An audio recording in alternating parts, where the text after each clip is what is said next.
Hi everybody, and welcome to our Monday Facebook Live broadcast. My name is Erica and I'm an education coordinator here at the Alzheimer Society of Simcoe County. So welcome. If you're watching, if you want to maybe drop a note or drop an emoji, let me know where you're watching from, that would be great. I'll be talking about programs and services today, and these are programs and services that we offer here in Simcoe County. In the Alzheimer's societies here in Ontario, we are local service providers. So if you're watching from outside of Simcoe County, you might want to check with your own local Alzheimer's society to see what programs and services that they offer. Many of our programs are core programs, so they are the same across the province, but each society does have some programs that are specific to them, so it's good to check it out. So again, welcome. Just to let you know, along the way today, I do hope that you'll give me some of your questions or make some comments along the way. There is a little bit of a delay with me, so if you write a comment, just be patient. I will see it up here and I will address it as we go through the broadcast today. Okay, so first of all, I'd like to just kind of share with you the vision of the Alzheimer's Society of Simcoe County. So our vision is that people that are living with Alzheimer's disease and related dementias, and their care partners as well, that they live well and thrive in their communities. And so our programs are really geared to support people along their journey and to help meet this vision.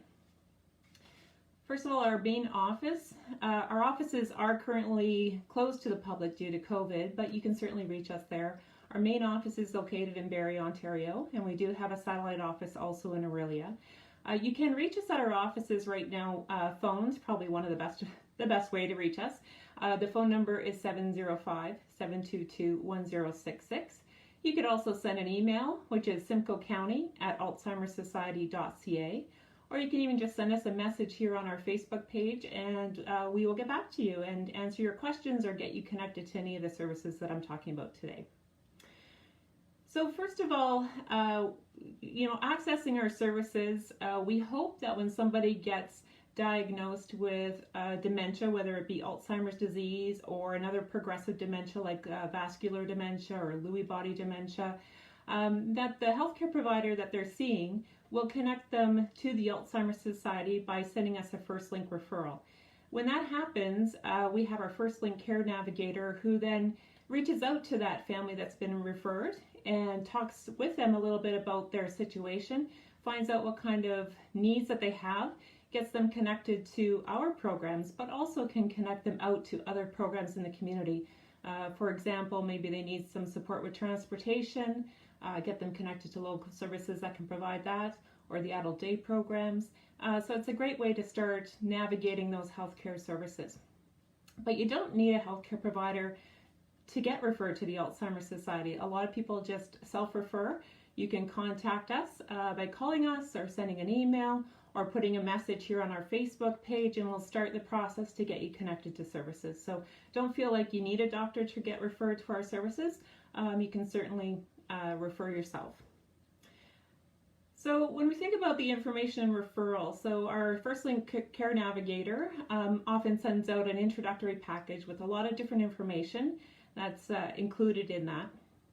You can also access a lot of information on our website, which is alzheimer.ca/Simcoe County. Lots of great information on there.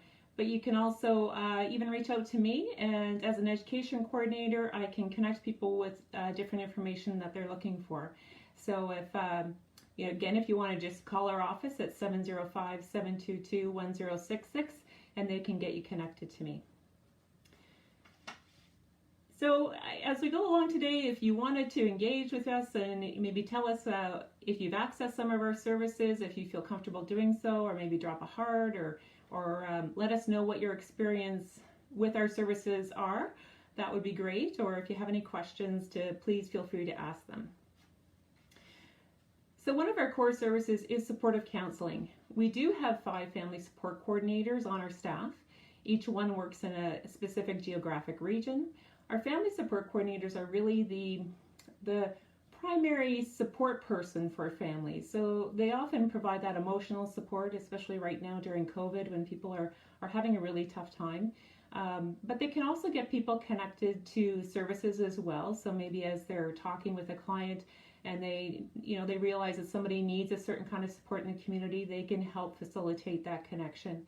They'll sit down with families if needed, as a family council.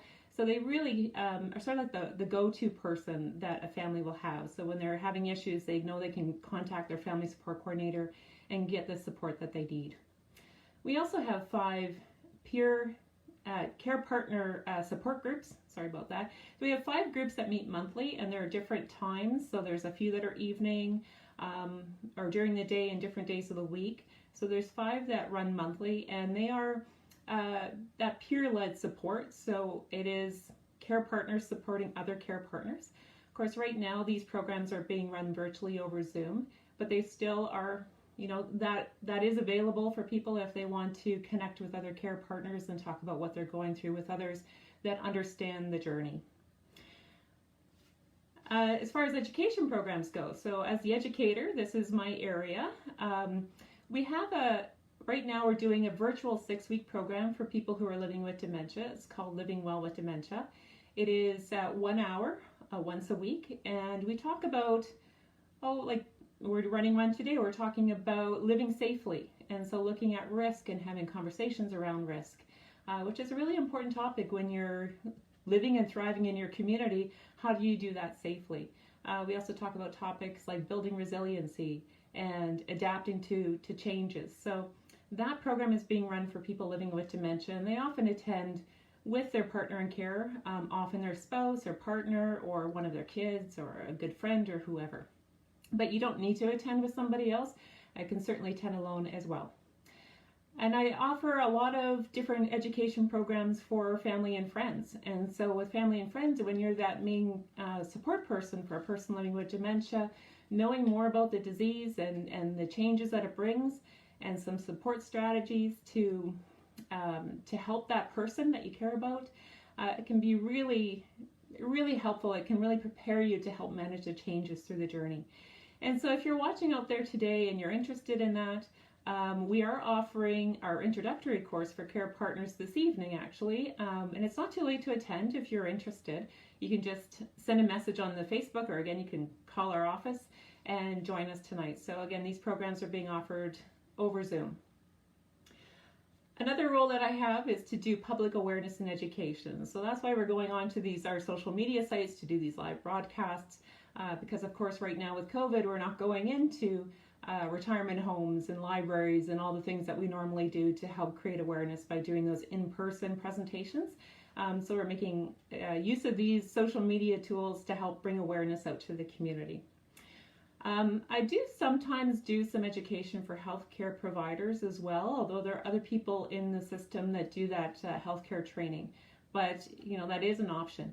So if you're watching today and you're interested in some public awareness for your group, if you're with a group, I am more than happy to do that. Of course, everything is virtual, but I have done some presentations for groups over Zoom, and certainly it's a possibility. We also have a number of social programs that we offer. So we know that when somebody is living with dementia, how important cognitive engagement and social connection and exercise, all of that is for managing the disease and living well with dementia. And so right now we are offering Minds in Motion, which is one of our core programs. And we're offering different weekly cognitive engagement sessions through Minds in Motion. We're also offering a weekly exercise group and a weekly drop-in coffee social chat.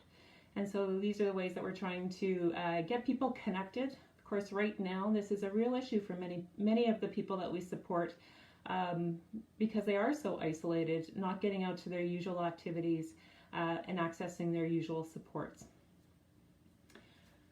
We also just got a grant from the Community Foundation of Aurelian area. I want to make sure I got that right. And that has allowed us to start a musical memories program, which meets once a week.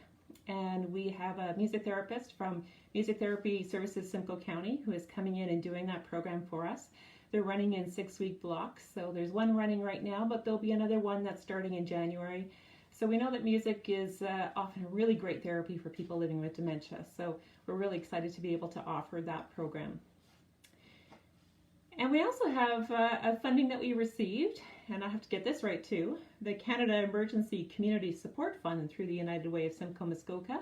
And that's allowed us to put together activity kits. And again, because we know that people are isolated at home, and so we want to provide some activities to keep them engaged. And so we've been able to put together some kits that were offered free to our clients, and volunteers are out there delivering them to our clients as we speak.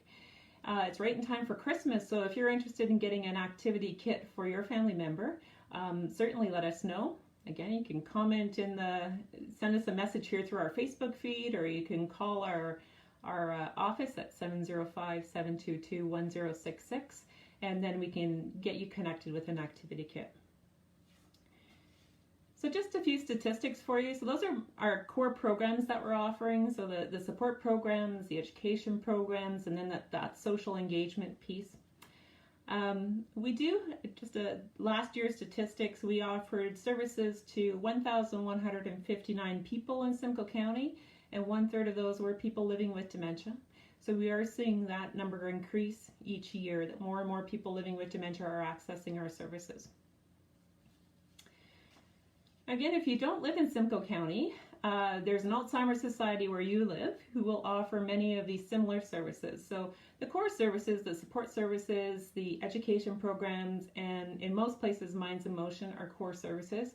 But each local society sometimes has those unique programs, like for us the activity kits and the musical memories are unique programs that we've been able to offer because of local grants that we've received. So there might be some unique programs in the society where you live. The easiest way to find out which society covers your service area is maybe to go to the main Alzheimer Society website, which is alzheimer.ca, and check that out. Okay. So just to wrap up this session today, and to let you know that these services, the Alzheimer Society is a charitable organization. We do receive funding from the Ministry of Health and Long-Term Care for services, but we still have a large portion that we raise through different events and donations in the community. So, of course, as with all charities right now, we're all struggling because of COVID. Many of our different events haven't been able to run. And so tomorrow we're actually launching 12 Days of Giving, which is our year-end giving campaign. So if you're considering maybe making a donation to a local charity here at the end of the year, and you're thinking that maybe this is a charity that you would like to support, I know that they will be starting tomorrow, we'll be putting different posts on our Facebook page about the 12 Days of Giving. I believe anybody who does give is going to be entered into a draw for a special gift if they give during those 12 days. But there's other ways of giving as well. So we rely on our wonderful volunteers. So if you're interested in volunteering with the Alzheimer Society, you can get connected with us there as well. And even just sharing your story about your journey with dementia, all of that helps to build awareness. So if there's any way that you'd like to support the society through this 12 Days of Giving, we would love to hear from you. And again, check out the Facebook page over the next 12 days, and you'll find a lot of different posts to help you figure out what the best way is that you can support the society. And so that brings me to the end of this week's broadcast. I'll be broadcasting again 2 Mondays from now, so I can't remember the date right now, but not next Monday, but the Monday after, and we'll have a different topic for that date. But thank you very much for joining, and I do hope that you will join us again.